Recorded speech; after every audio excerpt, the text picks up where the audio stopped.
அந்த காடுகள் தான் அவர்களுக்கு, அந்த மலைகளும் காடுகளும் தான் அவர்களுடைய மூதாதையர்கள், அவர்கள் பாட்டன் பாட்டிகளாக அங்கே அவர்களுக்கு இருக்கிறார்கள். அவர்கள் தங்களுக்கு கிடைத்த ஆயுதங்களை, எது வில்லம்பு, ஆக்ஸ், கோடாலி, கல்கள், இதை வைத்துதான் அவர்கள் போராடுகிறார்கள். வணக்கம், நான் கே பாலகிருஷ்ணன் பேசுகிறேன். சிவில் சமூகங்கள் சார்பாக, விவசாய இயக்கம், தொழிலாளர் இயக்கம் சார்பாக தமிழ்நாடு சட்டசபை தேர்தல் குறித்து சில செய்திகளை உங்களிடம் பகிர்ந்து கொள்ள விரும்புகிறேன். இன்றைக்கு ஜீரோ பிஜேபி என்கின்ற பிரச்சாரத்தின் அடிப்படையிலே சிவில் சமூகங்கள் தமிழ்நாடு முழுவதும் பிஜேபிக்கு ஒரு இடத்தில் கூட அவர்கள் வெற்றி பெறக்கூடாது என்ற அடிப்படையிலே பிரச்சாரத்தை நாங்கள் துவக்கி இருக்கிறோம். நாங்கள் அதற்கு முக்கியமாக கூறுகின்ற காரணங்கள் என்ன என்பது பற்றி பல்வேறு வீடியோக்களை, காணொளிகளை வரிசையாக பகிர்ந்து வருகிறோம். அதில் இன்று நான் சொல்ல விரும்புவது, மதுரையில் அரிட்டாப்பட்டியில் பிரபலமான ஒரு போர்க்குணமிக்க ஒரு போராட்டம் நடந்தது என்பது உங்களுக்கு தெரியும். தோழர்களுக்கு, தமிழ்நாட்டு மக்கள் அறிந்திருப்பீர்கள். குறிப்பாக மதுரை, தேனி மாவட்ட மக்களுக்கு இதை நினைவுபடுத்த விரும்பவில்லை.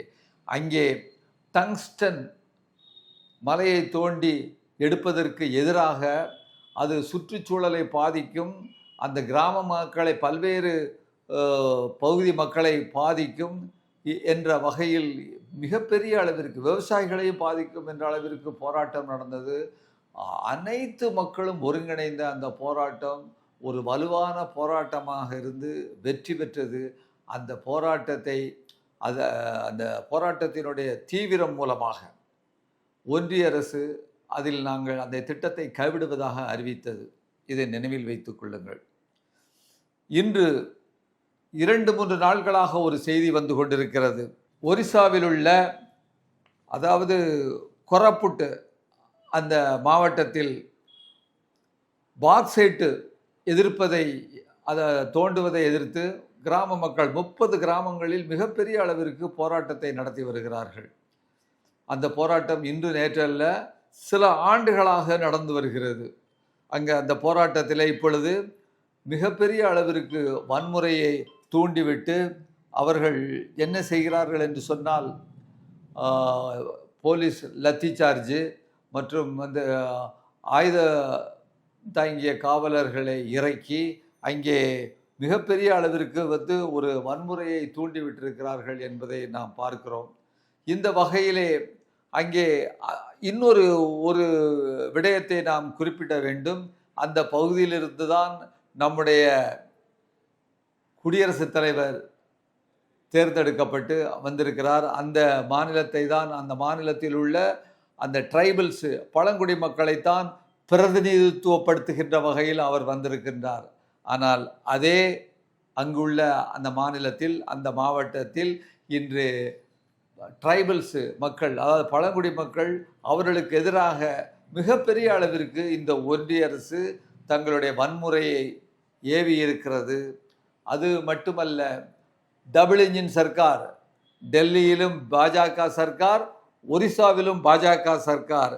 எனவே இந்த போராட்டத்தில் அவர்கள் 2 சர்க்காரும், அதாவது சேர்ந்து இணைந்து அந்த மாவட்ட மக்களை, அந்த பகுதி மக்களை, எத்தனை கிராமம், பல ஏகப்பட்ட கிராமங்கள் சேர்ந்து அந்த போராட்டத்தை நடத்தி கொண்டிருக்கிறார்கள். இது ஒரு பக்கம். இன்னொரு புறம் ராயகடா அந்த வில்லேஜில் என்னன்னு கேட்டிங்கன்னா, அந்த கிராமத்து வழியாக ப்ராஜெக்ட், அந்த பாக்சைட் எடுக்கிற ப்ராஜெக்டுக்கு சாலை போடுகிறதுனால் பல விவசாய நிலங்களை, காடுகளை அழிக்கிறார்கள். அதற்காக வழியெங்கும் அந்த மக்கள் போராடுகிறார்கள். அவர்கள் தங்களுக்கு கிடைத்த ஆயுதங்களை, எது வில்லம்பு, ஆக்ஸ், கோடாலி, கல்கள், இதை வைத்து தான் அவர்கள் போராடுகிறார்கள். அந்த மக்கள், அவர்களுக்கு அவர்கள் வாழ்வாதாரம் 1-2 அல்ல, IAS IPS படித்து டெல்லியில் போய் இருந்துட்டு ஆட்சி பண்ணக்கூடிய கூட்டம் சார்பாக அவர்களுக்கு தெரியாது, அவர்களுக்கு சுதந்திரம் அடைந்ததே தெரியாது என்கின்ற வகையிலே அந்த பழங்குடி மக்கள் காடுகளிலே அந்த மக்கள் வாழ்ந்து கொண்டிருக்கிறார்கள். ஆயிரக்கணக்கான வருஷமாக அவர்கள் அங்கே வாழ்கிறார்கள். அவர்கள், அந்த காடுகள் தான் அவர்களுக்கு, அந்த மலைகளும் காடுகளும் தான் அவர்களுடைய மூதாதையர்கள், அவர்கள் பாட்டன் பாட்டிகளாக அங்கே அவர்களுக்கு இருக்கிறார்கள். அவர்களிடம் போய் இந்த இடத்தை காலி செய்ய வேண்டும், நாங்கள் இந்த பாக்சைட்டை இங்கே வேதாந்தாக்காவுக்கு நாங்கள் தோண்டுவதற்காக கொடுக்கிறோம் என்று சொன்னால் அந்த மக்கள், நீங்கள் யார் என்று தெரியாது, இந்த காடும் இந்த நிலமும் மண்ணும் மலையும் எங்களுக்கு உள்ளது என்று அவர்கள் போராடி கொண்டிருக்கிறார்கள். நான் இங்கு குறிப்பிட விரும்புவது, இந்த பாஜகவுக்கு இரட்டை சர்க்கார், டபுள் என்ஜின் சர்க்கார் என்று சொல்லுகின்ற அந்த ஒரிசாவிலும் பாஜக, டெல்லியிலும் பாஜக, அந்த பாஜகவுக்கு நாம் வாக்களித்தால் ஒரு அந்த வேட்பாளரை கூட நாம் இங்கே வெற்றி பெற விட்டால், வெற்றி பெற அனுமதித்தால், இதே செய்திதான், இதே நிகழ்வுதான் தமிழ்நாட்டிலும் அரிட்டாப்பட்டியில் மீண்டும் டங்ஸ்டன் ஆலை துவங்கப்படும். இன்னும் தமிழ்நாட்டில் எங்கெங்கு என்னென்ன இடத்தில் தாதுக்களும் இடங்களும் கைப்பற்ற வேண்டுமோ அவை அனைத்தையும் அவர்கள் கைப்பற்றுவதற்கு ஆரம்பித்து விடுவார்கள். எனவே தான் நாம் சொல்லுகிறோம், இந்த பாஜக ஒரு இடத்தில் கூட வரக்கூடாது, வரவிடுவதற்கு நாம் அனுமதிக்க கூடாது என்ற வகையில் நாம் உறுதியோடு நாம் போராட வேண்டும் என்று கேட்டுக்கொள்கிறேன்.